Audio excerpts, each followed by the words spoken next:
Hi everyone, Miss Brown here. As you know, we've been doing our Key Stage 3 reading challenge where we introduce some books that you can find and read online or listen to some audiobooks. Now, the second part of that is we're going to introduce our Aim High reading challenge, and that is where we're going to introduce some classic books to you.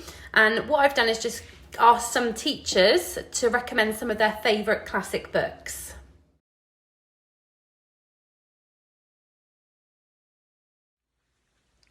One of my favourite classics is Mary Shelley's Frankenstein, which has remained incredibly popular since its publication in 1818 and has been adapted into many films and programmes, even including cartoon versions. This Gothic novel was also considered one of the earliest pieces of science fiction writing, as the young scientist Victor Frankenstein creates his creature, often referred to as a monster, for an unorthodox scientific experiment. Mary Shelley's Frankenstein was conceived from a nightmare whilst taking part in a horror story writing competition.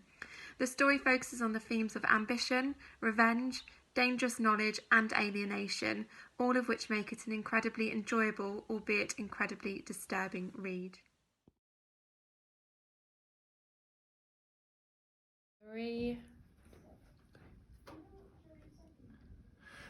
Oh, hello. I'm Mr. Milsom. My favourite classic book is 1984 by George Orwell. This dystopian story predicts the future that now scarily mirrors what we are living today. The novel is set in London, 1984, in the fictionalised district of Oceana. The country is led by a symbolic figure, head of Big Brother. There is no law or order, only obedience. The protagonist, Winston, secretly rebels against this. Read this if you're interested in social commentary or dystopian fiction.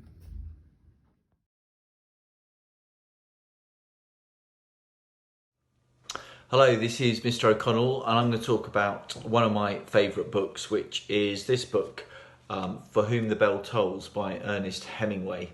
I first read this book when I was about 17 and it really affected me. I think it's a wonderful book, and I'm very interested in Ernest Hemingway. He was a really fascinating man. He was a deeply flawed man who had issues with alcohol and mental health. He had 4 wives, he had big appetites, but he was a very passionate man. He was a man of ideas and a man of beliefs. And unlike some writers, he lived in the world very actively and took part in events as well as writing about them.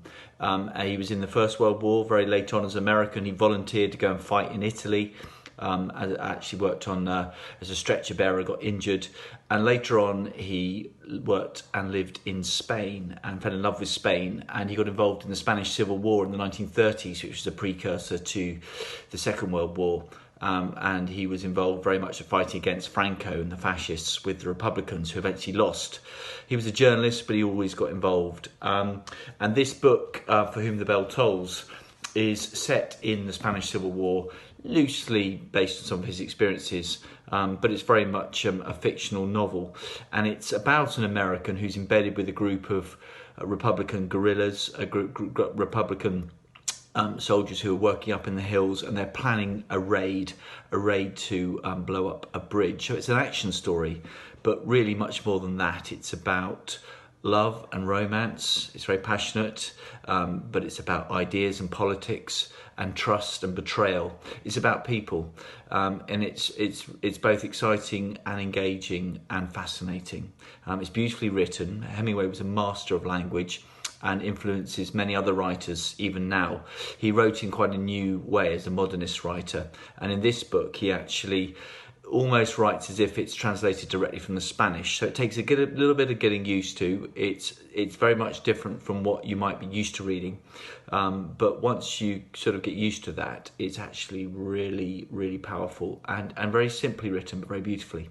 So I really recommend it. It certainly affected me many years ago, and I still reread it sometimes. So I hope you might enjoy it. Always dangerous recommending a book, but I hope you might get something out of it. All right, thank you, bye.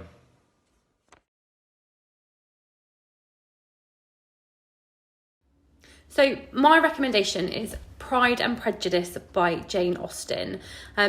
I think it's a really good entry level classic. You don't need a lot of experience of classics to love it, and it's really accessible and it's full of humour and wit.